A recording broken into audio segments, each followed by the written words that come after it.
Hello, it's Linnea from Lilybrick again. Today we're going to talk a little bit about using your pets for mindfulness. It was National Pet Day a few days ago, and so I thought it would be kind of fun to talk about how you can use a pet or another animal in your self-care routine and do some mindfulness. And I have a couple of different props today to talk to you about. The first one, I have these in my office. It's actually right next to me. You just can't see it on screen. And this is the Therapets deck by Kate Allen. These are super cute animal cards that have different fun sayings on them and they're super colorful and super nice. Like this one says, you don't have to be perfect to be lovable. And it's got a little red panda, I think, on there. So those are, or a fox, I guess. Either one. So those are really fun to have. I have them in my office, and I do let clients switch them out. So sometimes people will want to leave messages or just general helping skills for people, and so I let them use those for switching them up. So that's one way to use pets if you don't actually have a pet or if you're allergic. And another couple of ways to use mindfulness from your pets are coming from the book, the Neurodivergent Friendly Book of DBT Skills. I bet we'll actually talk a little bit more about this in our resource video, but this is an excellent book. It is by Sunny Jane Wise, and they are an ADHDer and are autistic, so they have some really good things to kind of help with DBT skills. So the mindfulness with pets, you can first just simply observe your pet. Mindfulness is great for noticing your thoughts, and it's also helpful for calming your thoughts down if you're having like the racing brain or the racing thoughts that are happening. And one way is to observe your pet. My dog, her name is Piggy, because she snorts for everything. She naps a lot, so a lot of the time my observations of Piggy are that she's napping, and it seems like an excellent plan to kind of help cope with things and just be relaxed.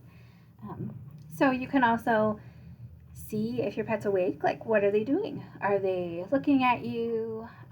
What kinds of things do you notice about your pet? Do you notice if their fur is long or short, or soft or rough, or their feathers or their scales? Do you focus on the way that their coat feels? Talk to your pet or cuddle them. I know my dog is always about the cuddling, and so that's a good way to just kind of bring yourself back to the room and where you are. You can also use your senses. If you have a soft and cuddly friend, like a dog or a cat or any other snuggly animal, even a stuffed animal will work.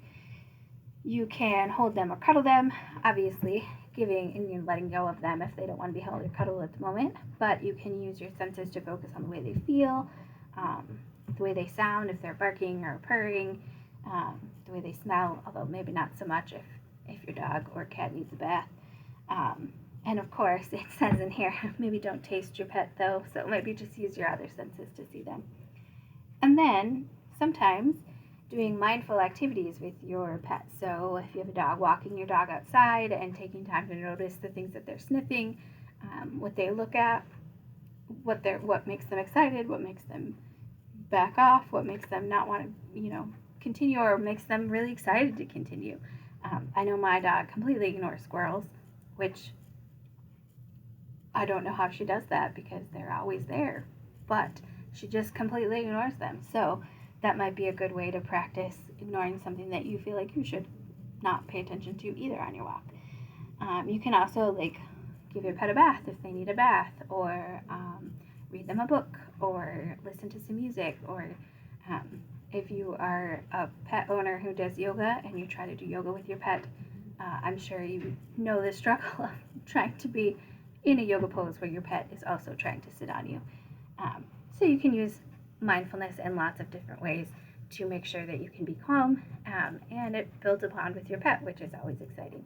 So happy belated National Pet Day, and I hope you can take some time today to snuggle your pet or spend time with them in other ways.